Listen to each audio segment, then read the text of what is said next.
వినాయకుడికి 10 రోజులు పూజలు చేసి 11వ రోజు నిమజ్జనం ఎందుకు చేస్తారో మీకు తెలుసా?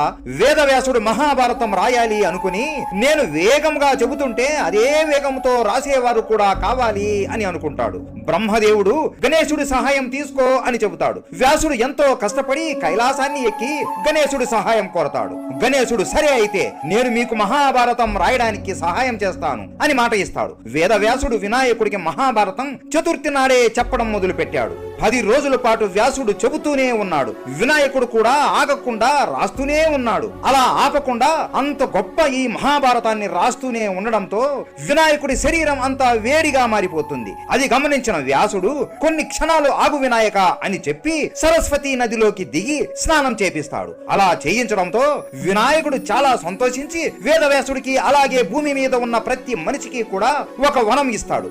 ఎవరైతే నాకు 10 రోజులు పూజలు చేసి 11వ